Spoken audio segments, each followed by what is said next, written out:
Hello everyone, Richard here at Calvin Wazoo, and if you see Kay, please tell her I'm all right. We are on to part 2 of records that changed my life. Well, it was kind of what the thread is. This is a thread that was started, and I honestly don't know who started the thread, but it was been going on for a couple of months now.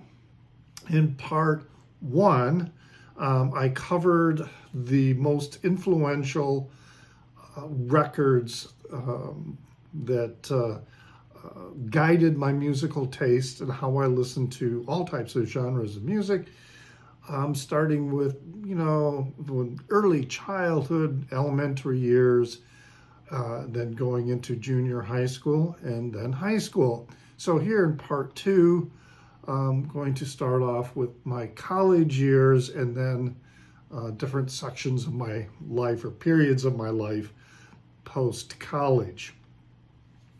I'm, if you watched the first one, you probably were thinking, well, gosh, he mentioned this, but he didn't mention that. There's a lot of records. And the reason I'm doing this in 2 parts is because most people who have done this thread have limited themselves to 10 records. 10 records. Okay, I'm 65 years old. I can't limit myself to 10 records because during my lifetime, there have been many, many, many records that have had a profound impact on my music listening, my music purchasing, my musical tastes. It's just, can't do it. That's why it's 2 parts. Well, we're going to go now with the college years. So I entered college for the fall of 76, spring of 1977. And believe it or not, I had never heard any Iggy Pop up until then. And then I had a roommate who had this album, The Idiot. And it's like, wow. He had because Iggy Pop had 2 records come out about that time. The other one being Lust for Life, which is also a really good record. But the Idiot truly was a record that it was unlike anything I had heard before. And it was immediately captivating, drew me in, and really got me interested in a lot of different other styles of music that I just hadn't really listened to.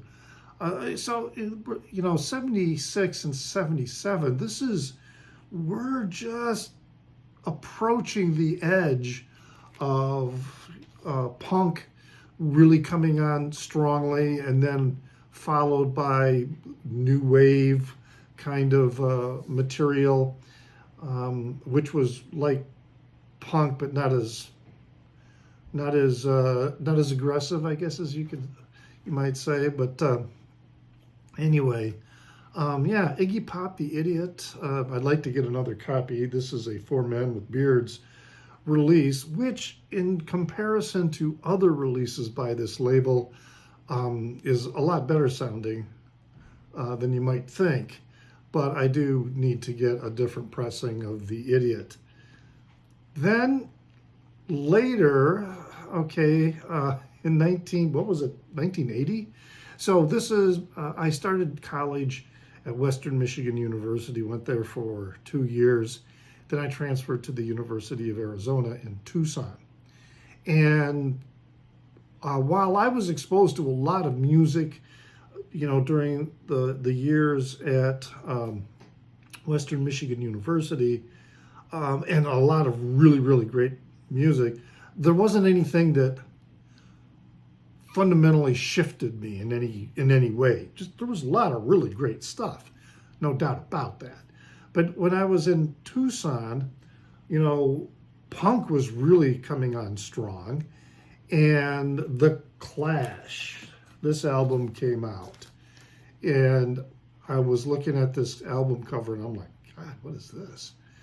And so I picked it up, and again, you know, it was one of those moments where, holy smokes, you know, the barn's on fire and nobody cares.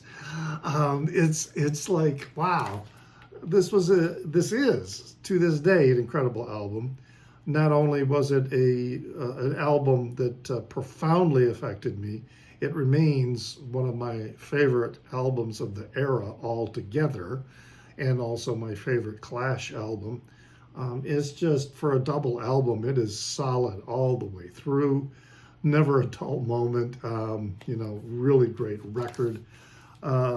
They came to Tucson while I was living there and did a show, and that was the time that Sandinista was released, which I picked up also, and I really love the Sandinista album.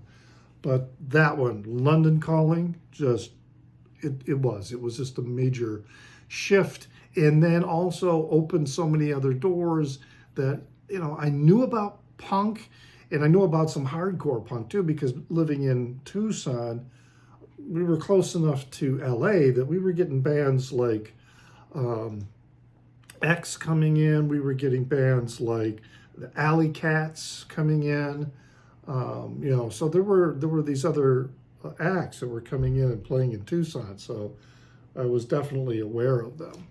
Now, this might be a surprise to you that this album was something that provided a profound shift in my musical tastes, and it really was. And that's this one, Rolling Stones, Some Girls. Now, I knew about the Rolling Stones, all right, but I was never a real strong Rolling Stones fan. I had Hot Rocks, and I was, you know, I really, there's great songs on Hot Rocks, but I was never like into the Stones, you know, all that much. This one came out though, and I was like, yeah, this is Rolling Stones, but it's a little bit different, you know. It's got great rock and roll on here, just some great songs all the way through.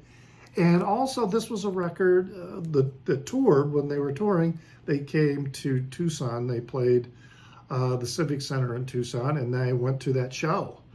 And so that was my first and only Rolling Stones show, but it made such a huge impression on me that I definitely went and got the album and really started paying more attention to their earlier material. And so, yeah, that was the profound effect. It really got me to go back through their catalog, you know, and look at the entire albums rather than just the songs that were on Hot Rocks. And yeah, so now, whereas before I was never really much of a Rolling Stones fan, I became a major fan after the release of this album. Now, the Rolling Stones, that Some Girls, that show in Tucson also influenced me with regard to another musical artist that I knew nothing about, and that was somebody who opened for them, and that was Etta James. So Etta James, you know, seeing her perform at that show was just absolutely incredible. I'd never heard her music before. Her voice just rocked, and it was that soul, that just really deep, strong soul, and old-fashioned R&B just coming through like nobody's business. So I eventually found a CD it was in the library that I burned. So when the CDs were coming out, which was later. This compilation was available on CD, but then as the years went by, I kept looking and looking and looking and looking for a vinyl release that had the songs that were on that CD that I had burned from a library copy. And then this one came out, And I ended up buying it from a Spanish vendor because I don't think at the time it was available in the US. So yeah, something's got a hold on me. This is the complete 1960-62 Chess and Argo singles. And so yeah, that Rolling Stone show introduced me to Etta James, and I just became an instant fan, and definitely started exploring more of the old school R&B and soul and well, blues too. She was a blues, very much a blues singer as well. Then we go. I mean, there was a lot of other things that were going on. A lot of bands that I was listening to at that time, particularly when I was living in Tucson. Bands like Wall of Voodoo, and then there was well, there were a lot of older acts that were coming through and did tours in Tucson at that time. Like the Rolling Stones did. There was Bob Dylan toured through there, Eric Clapton, Fleetwood Mac. So there was a lot of like mainstays.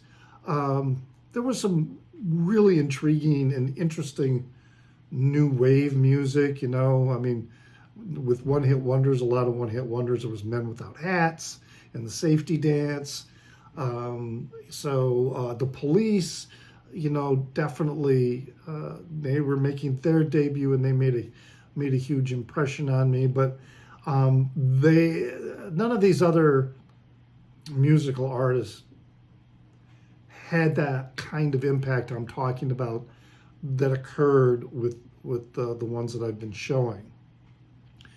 But then, when we get into like the mid to later 80s, then I was being exposed to some other music that was really quite amazing to me. And it was interesting because for the most part, I was living in the mountains of New Mexico.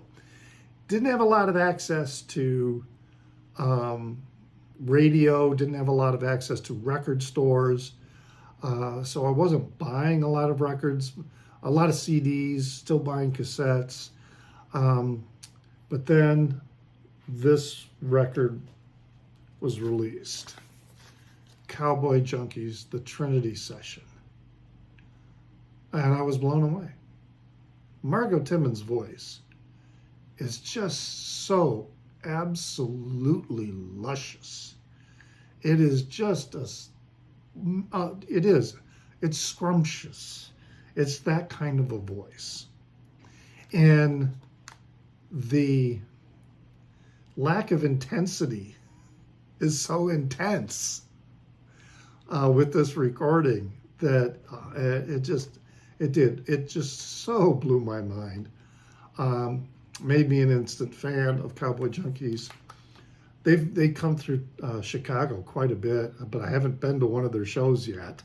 But they keep cranking out albums. But yeah, this was an album that, again, not like anything I had really heard before. And when I'm getting into my 30s, late 30s, and heading into my 40s, it's getting more difficult for music to impress me that way because I've heard so much music already. There's still a lot of good music, no doubt, but music that just blows my mind. It's like, wow, that experience is becoming less and less. But then there was this one, and this was a mid-career release of this act that I found, and I can't even remember. I mean, I found it in a record store in Santa Fe, New Mexico, and I don't know why I bought it. Because I'd never listened to it before. I hadn't heard anything by them, but I don't know. I just decided to get it, and it's this Tangerine Dream, Exit. So this was my introduction to Tangerine Dream, and this is an amazing album. Now, is it their best? By far, no. Many, many other releases are far superior to this one. This was my first one, though. And I would say this is their last best one, because they went through a period after the release of this record that was pretty mediocre, in my opinion. But all the releases leading up to and including this one are really, really good. And it was, again, music that I had heard electronic music before, all right? But, we're going back to examples like, maybe like Switched on Bach or, Emerson, Lake and Palmer, where the use of electronics was overstated. It was hyperbole in some situations. This was the music. It wasn't like synth pop. This was the music, the creation through electronic instrumentation. And that was absolutely brilliant to me. And so, yes, this album, Exit, while not their best, I really still enjoy it, largely because it was my introduction. And it was definitely a record that had a fundamental impact on me and my musical tastes. Now, a little bit later, getting into like 1990, again, I was living in Montana by then and didn't have access to radio all that much. And although had access to 120 Minutes on MTV, that was a show that was, it was kind of like a radio show, but it was a TV show that was an excellent way to hear about new music. And I learned about a lot of new music. I was a religious viewer of the show every Sunday night. It was on cable there in Montana. I mean, that was the only way you were going to get TV, was with cable. I just remember these albums. This one I did not hear on MTV, but I had kind of heard about this band. And then I saw the CD in the store. I was in Bozeman, Montana, and I was just looking through it. The cover just really, what is this? And so I got it. So I got it on CD first. I ended up getting the album later. And it's Steve Shelley and Thurston Moore signed this when I saw them at here in Chicago for an event. But wow, this album, and I told Thurston Moore this when he was signing the record, this album saved me when I was living in Montana. Very isolated. I didn't tell him about this, but I was at the point in my life where I could not pretend to be somebody else any longer. All right, I'm in my middle 30s at this time, and this album was so cathartic. And the noise and it was just an excellent album. It was what I needed for that time. Not my favorite. I really like this album, but it's not my favorite. I probably like I probably like Nurse much better. Daydream Nation. And I even like some of the stuff that came after this. But this is a solid album that again, it was different. And as I say, the older I was getting, it was more difficult for me to find music that really sounded different than everything else that I was hearing. Before I moved to Montana, I started listening to this band a little bit, but it was this album, Out of Time by R.E.M, that really, this was a big breakthrough album for them. A lot of big singles on here, a lot of MTV play, and but of course, Losing My Religion, was the song, which, again, I was interpreting it, it's a phrase where people, losing your religion, it's a Southern phrase for like, you're losing your shit. You're just, you're so pissed off about something, you're going to lose it, just losing your religion. But the video was so homoerotic that I really latched onto interpreting the storyline, the lyrics from that perspective. And then, of course, it was interesting that, years later, Michael Stipe eventually comes out.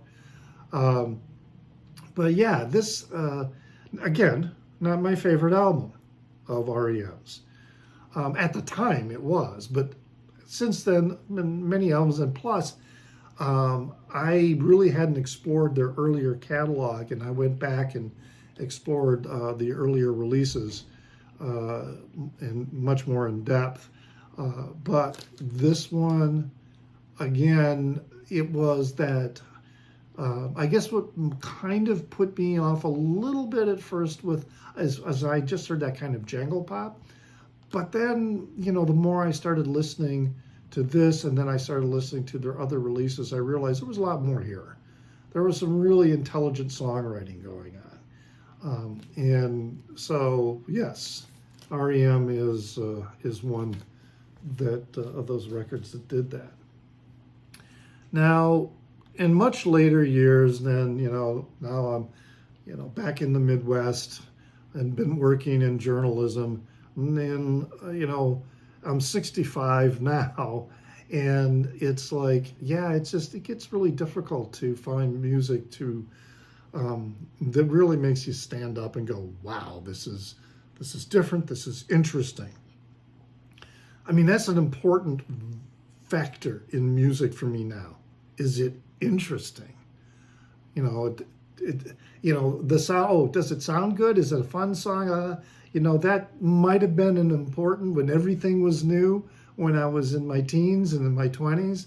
But now, no, music's got to be interesting to me now, as well as musical. But even then, if it's interesting and it's not musical, that's very cool with me as well. So I had heard about this band in the 80s, and they actually started in the 70s.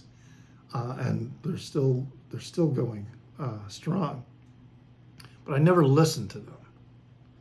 And then, so one day I decided, okay, I am going to pick up a record by The Residents. And I asked around. See, there was a guy when I was living in Tucson in the late 70s, early 80s. There was this guy I knew who was telling me about The Residents. And, because he knew I listened to Wall of Voodoo. That was another band that was, very, they were different, and I really liked that.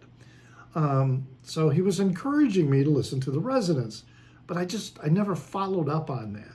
So, we're talking about within the last 10 years, okay, have I started to listen to The Residents. And after asking around, I decided I was going to start with this one. Eskimo.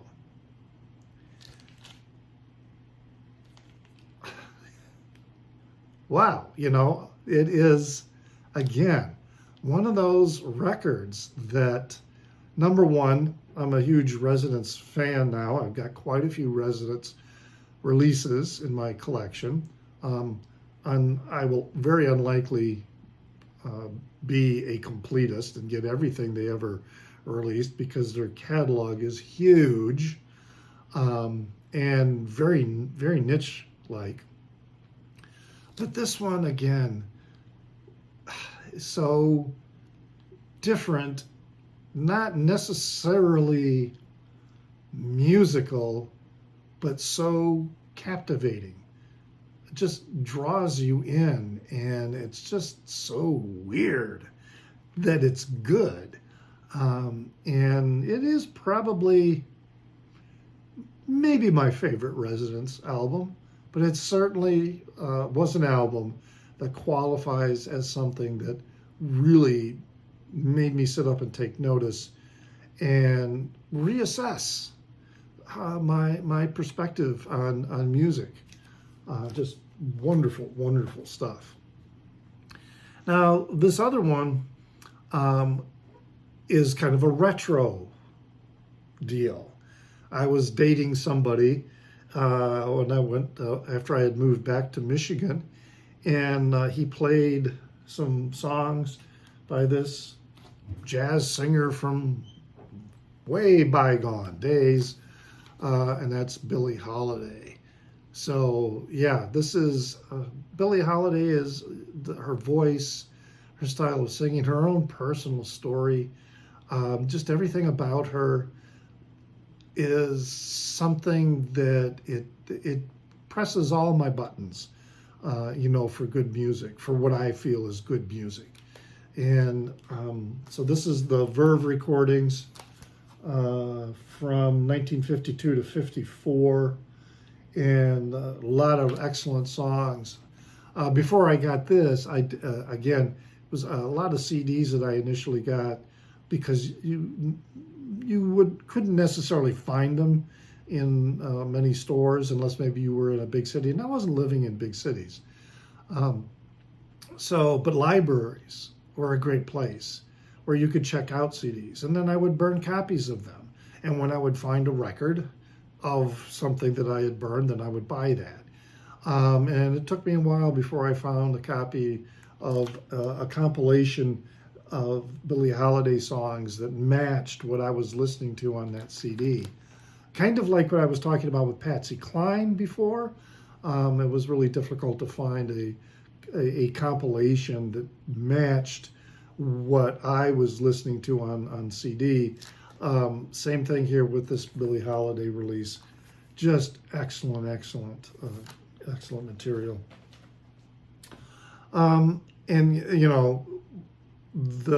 She makes me think of, someone that I could have included in particular this section is CocoRosie.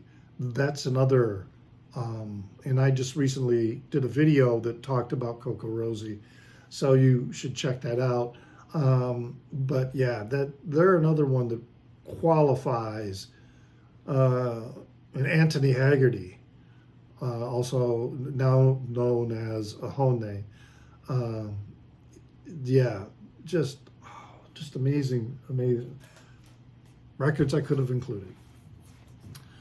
Now, I was, in the 90s and up into the early 2000s, I was a big dance, techno, house music fan. Going to the clubs. I was out by, I'd come out and I was going to the clubs a lot. And I have a lot of CDs. I mean, I had all these CDs over here, our dance mixes. And so I was really getting into that scene. And then a person that I was dating at the time played this CD, Underworld, Beaucoup Fish. And again, a lot of great dance and techno music out there, but this was different. This was really amazing. And I've been a Underworld fan since. They're one of my top 5 favorite musical acts right now because of what they do, how they do it. It is just incredible rhythms and compositions and lyricism, and you have to listen to them to really appreciate it. And if you're into house and techno music and you haven't listened to Underworld, do yourself a favor and do that. Again, this is not my favorite release, although for a long time, it was, because it was the only one I had. But they have some other really, really fine releases. So you should be checking them out. And this is a perfectly fine place to start. It's a solid release. So yeah, Underworld, Beaucoup Fish. Now, I happened across a documentary on YouTube called The Breadcrumb Trail. And it looked interesting. you know, the kind of the previewer of these kids playing music, you know, in a basement, you know, a house. And so I watched the entire documentary and I was like, wow. One, I really dig the music here. Again, we're talking about music that I've not heard before. And so I needed to find out who they, you know, find some records by them. And that band was called Slint. And Spiderland is their magnum opus. This is, it was my introduction to what people call math rock. And I know people like, Joe, well, what is math rock? You know, it's to really understand, you know, if you think of music, there's always a instrument or group of instruments that are presenting and sustaining the melody or the theme of the piece. Very seldom are those instruments percussive instruments. And what you have here are songs that are built around a rhythmic theme. That's what math rock is. And it's usually centered around the drums. So you've got Britt Walford, who was the drummer. I mean, these were kids who went to a magnet school, you know, gifted kids who were making music when they were 14 and 15 years old and touring with punk bands twice their age, you know, playing in clubs, you know, and then so Britt Walford, particularly with the song Good Morning Captain, you know, you listen to it and the theme is, he plays the theme, the song's theme is played on the drums. And then the other instruments come in, and the other instruments are very sparse, you know, and you know, there's no real big flourishes. You know, there's some good strong noise, but by and large, the picking of the guitar, etc., is very simple and repetitive, and it's all about building tension and then releasing that tension, and then building it back up. It is music. I go back to this phrase. It is music I had never heard before. I hadn't heard anything like it. And while there are other math rock bands out there that are really, really great, you know, I enjoy them. Probably the Japanese band Toe is one that comes closest to a sound, a band that is making music like no one else. But this is, to me, where it started with Slint and Spiderland. It is a classic cult album with a very interesting and almost tragic story behind it. So if you ever get a chance to see that documentary called The Breadcrumb Trail, do it. It's on YouTube. And if you buy the record, some of the release I got, you got a DVD as well of the documentary.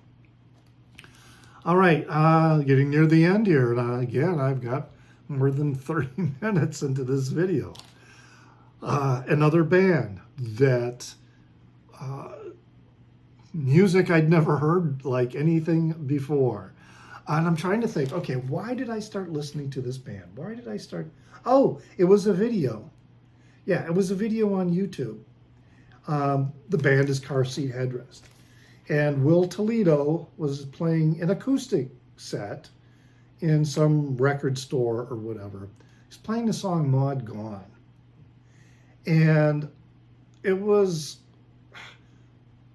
you know, it's saying it over and over again, but again, it's music, songwriting, unlike anything I had heard before. And he's got one of these kinds of voices that some people just might not like. I like his voice. I like his style of singing. The songs are stories. There are very few of the songs, in fact, most of the songs are strictly long form stories. It's not verse, verse, chorus, verse, verse, chorus. They have a few songs that follow that kind of musical format, but most of them do not. And so Twin Fantasy was my first introduction to them, and for a long time this was my favorite, definitely my favorite release. I've gone back and looked at their earlier material, and I'm a much bigger fan of the earlier pre-Matador Records releases, such as Nervous Young Man and How to Leave Town. Those are probably my favorites right now.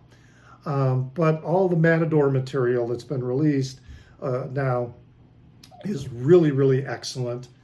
And of course, they just recently released a live album of their tour, and they've got new songs. I think they very recently did a show in Seattle at the Botanical Gardens.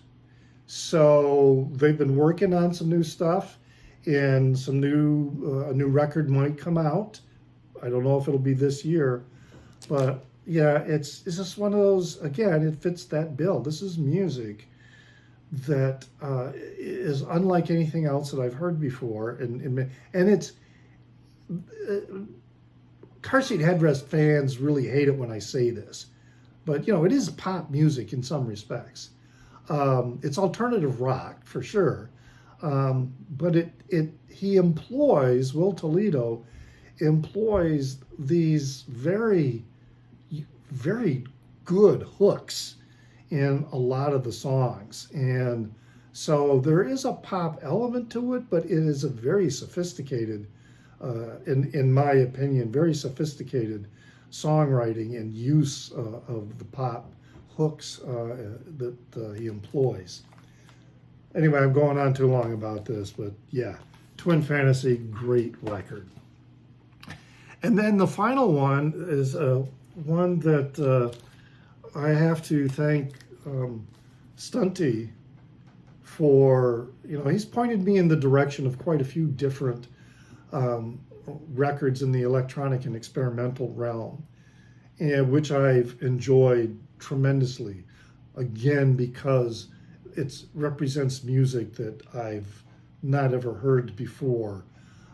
So, bands like Nurse with Wound, Autechre, or Boards of Canada, or what is it? It's Gas, October.